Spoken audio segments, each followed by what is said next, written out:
So here we are. Welcome to sort of a roundtable discussion for some of the presenters at the 2021 IASI online symposium.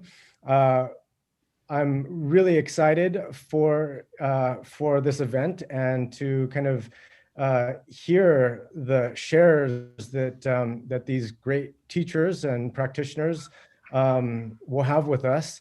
So my name is Chris Corrales. I'm on the IASI board of directors.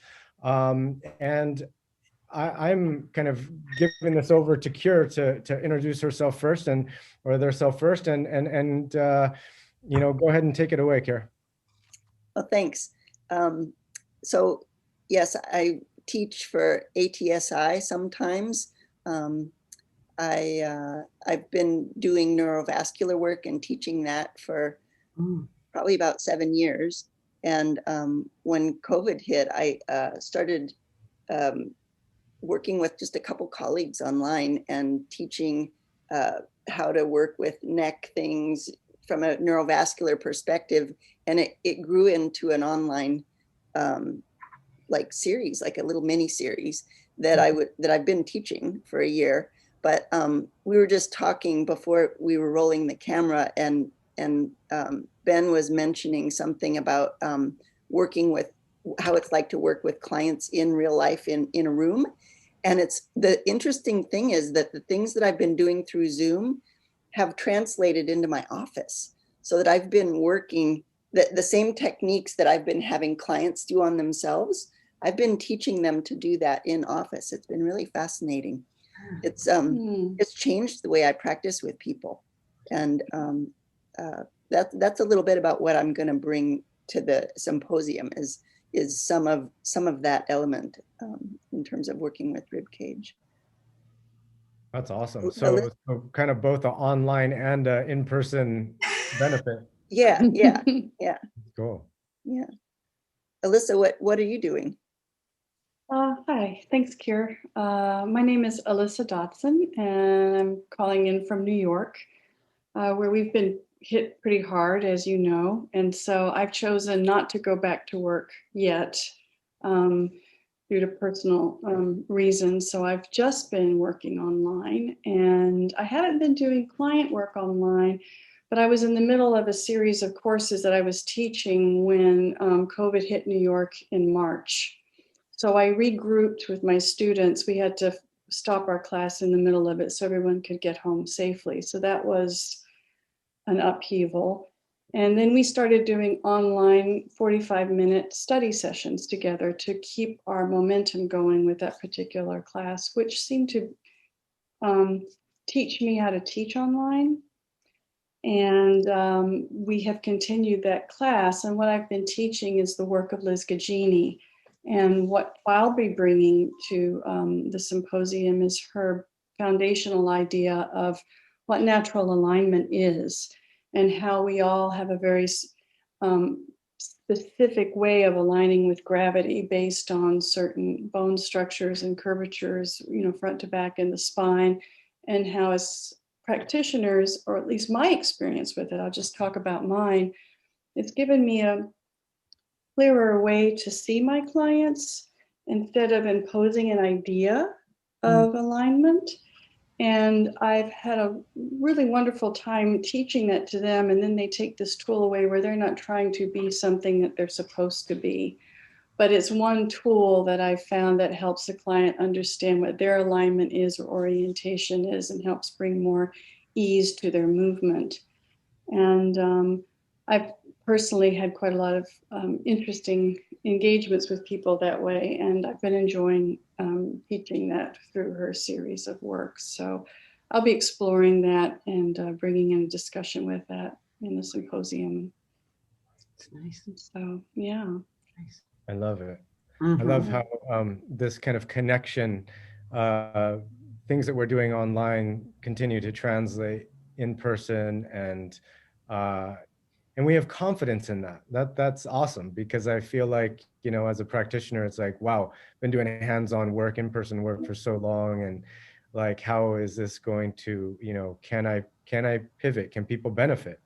So that's awesome. Love to Yeah, hear. Love to hear that. thank you. Carol, would you like to go next? Sure. So I haven't been doing any of my classes online. In fact, like you, Alyssa, March, I was teaching a cranial class and all of a sudden it was closed and Yeah. exactly. But since early June, after the murder of George Floyd, there were a number of structural integrators that wanted to form a group to talk about the racism that's so rampant in the United States. And so since early June, so for 10 months, we've met every single week. And it's been one of the most profound experiences I've had because it's unwrapped and an understanding of what white privilege is and how in our community, in the structural integration community, what is it that keeps the work from being more diversified? This group has been Tristan Mela, myself, Tristan Kepke, and Marika will be discussing white privilege and just to wake people up. So I am so appreciative that IASI is going to allow us to bring this very relevant dialogue about racism within our community, about how do we bridge working with other communities that are not white. How do we begin to look at the economic disparity and how do we wake up to what white privilege has given us? So these last 10 months have actually, and the reading that we've done together as a group, there's a beautiful core group that has met every week. And it's truly been such a privilege to be part of it. And thank you for letting us bring this forward into this community. And because diversity, equality is, for me, it's one of the foundations. People always say when I'm working on them, wow, this is like freedom in my body. So how do we bring freedom? Because Rolfing at its core is a freeing of the body of expression. So how do we support this kind of expression in people whose voices have been suppressed? Thank you, Carol. And I appreciate that you've been involved in this, and I can't wait to hear Mela's words because I know that she's got a lot of wisdom and experience behind the same topic. And as a board member on IASI, we sort of had to make that decision, and we were not at all trying to divide the community, but hopefully we, by our decision, we can become more whole and fill in some gaps. I mean, I know even myself, I am a person of color, but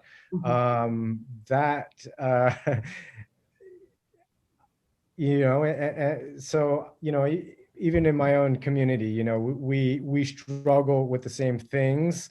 Yes. We struggle with, we are all one, and I think the discussion will bring some richness to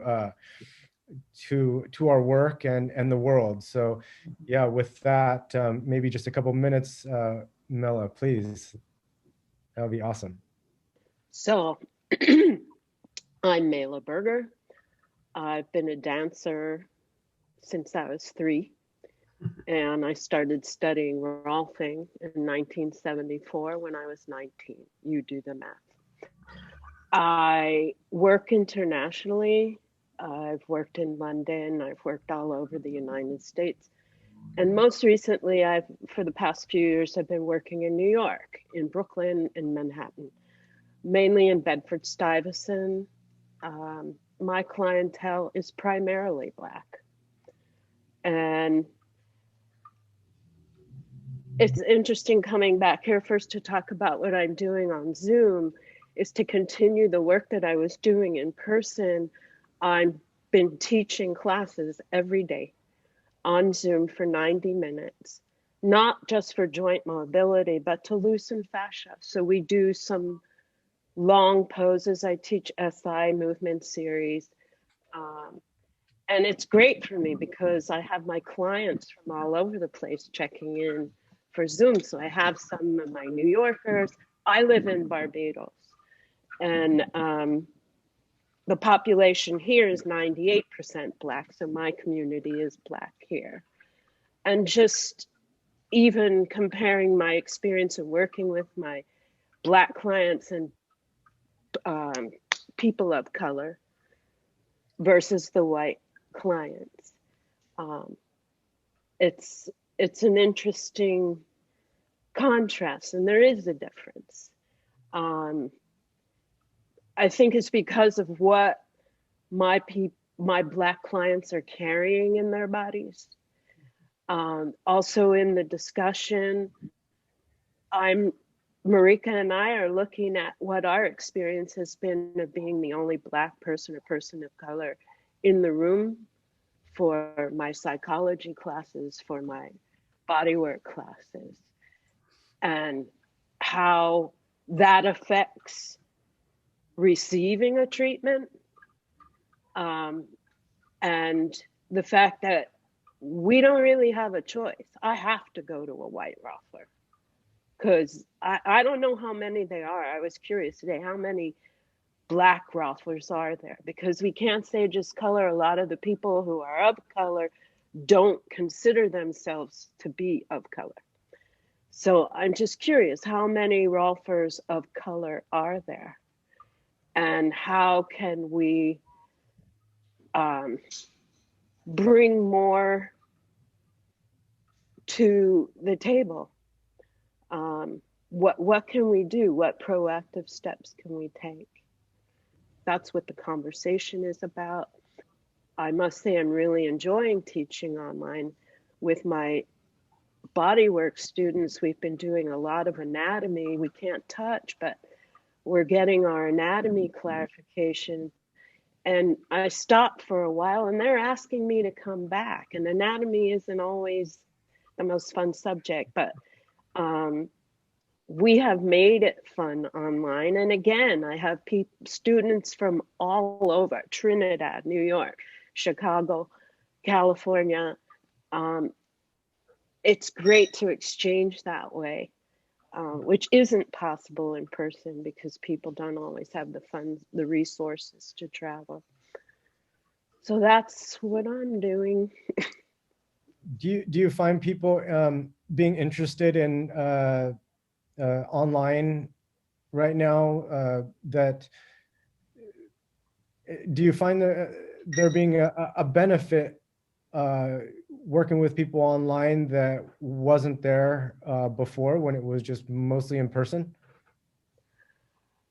The benefit is the connection that's happening with the people who are coming to class. So the group changes every day. I post, I try to teach at noon. It's either noon or 8. So I'll put up a post. I'm teaching at this time and everybody says who's coming. And then we get together and it's not a hug, it's not a handshake, but it is a connection.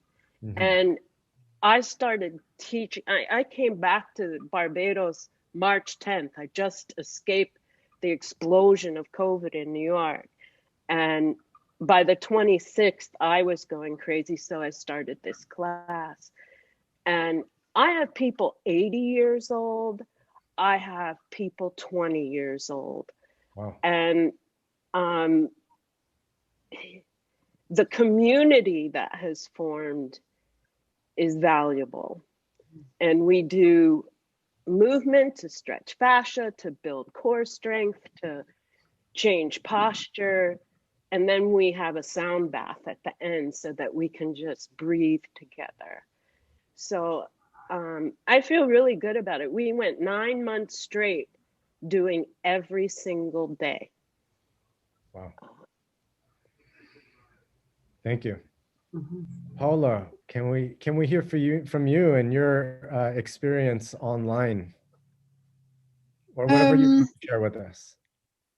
Because apart from the 2.5 months of strict containment that we had last year, from March to mid-May or end of May, more or less. So then I've been able to work with my clients. We had much less people than before. People are a bit more afraid. We work with masks, of course, no gloves, but masks, yes. And so the work is much slower than it was before.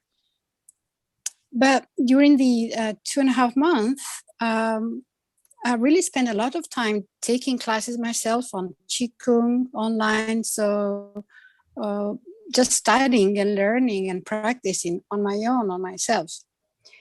And then I spent a lot of time studying. So what am I doing, with all this spare time, which I'm not used to, so we're studying. And actually that was the place where I started to start to deepen the work on fascia and the knowledge about fascia. And then when I came back to work, I said, well, what am I doing with what I've been learning? So I tried to find ways to apply all this new information with the work with my clients. That was interesting. That was also what brought me to come to this symposium and put together my presentation. So how my manual approach has been affected by these new informations, and how could be different, and how can I meet my client? Yeah, that was mainly it. It's amazing how this pandemic has opened up new areas that we would never have explored if we continued on the pace that we were at, and everything. There's a lot of hidden benefit in kind of changing rhythm, and I love that everybody has pivoted and developed something to share. I know Ben is also a person who's very connected, and it's always nice to have a male practitioner who's connected, and sort of for Ben, historian with the Rolf work. So what can you share with us, Ben?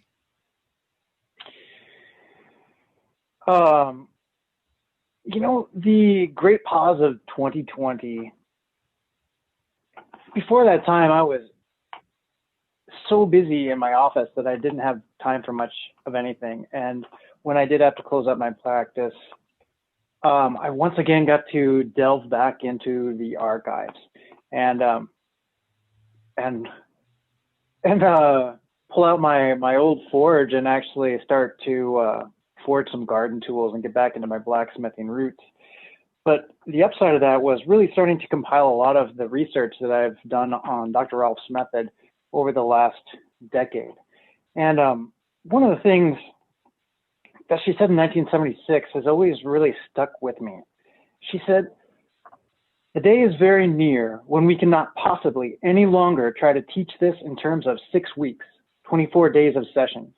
When we've got to realize that what we are doing here works out in many, many, many departments into every direction. That we are just simply a key situation here. And we're going to have to expand to the point where we have an organization of ideas.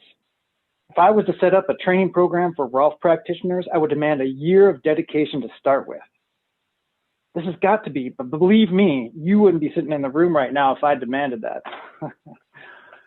And so much of my presentation is going to be devoted around the research I've done on how Dr. Rolf taught her method, why she taught it the way she did within the limitations that she had. It's pretty obvious from a lot of what she said that it would have been a much longer program if she thought that had been possible at the time. And I mean, that was 50 years ago, and she believed that by now we would have major diversity in departments. And what I get excited about, especially with the IASI Symposium, is watching all these expert practitioners who have developed unique fields of knowledge within the field of structural integration. And I really see that as being Dr. Rolf's vision. rather than do we stick to the 10 series? Do we not stick to the 10 series? Do we do nerve work? Do we only stick with fascia? I don't see those as being issues that she even considered. I see it growing and growing. And in this presentation I'm giving, not only will I share a lot of the research that I've done in terms of the knowledge set that she built structural integration from, the philosophical roots that still apply today, but also what I've developed that I would like to share with the field as my personal contribution. And you'll just have to wait and see to find out what that is in the presentation now, won't you? Awesome. Thank you. You know, before in 2019, I said to myself, man, I need to start doing more and sort of like letting people know my excitement for 2020, because I know it's going to be a big year, but I didn't know it was going to be that big of a year. And I certainly didn't know that like these types of, you know, gems, I think would produce, because it was, you know, there was a lot of uncertainty and hardship, you know, and, you know, there has been a lot of difficulty around COVID, but I really love how we kind of took it and started to embody the work in different ways, listen to deeper callings that have come up for us. So I'm totally excited about this symposium, and thank you all for coming today and sharing. We hope to see you in about a month from now. Well, you know, I was just thinking about some of the things. So you're talking about the creativity that has literally come out, and the study and the explorations that have come out of this coronavirus this time. So maybe even something like that, because everybody has taken the time and used it so beautifully. So like Corona Reveries, the creativity and contribution from a year of from the unexpected. Brilliant. Anyway. Awesome. Thank you. Thank you. Thank you. Thank you. Thank you. Have a good rest of your days.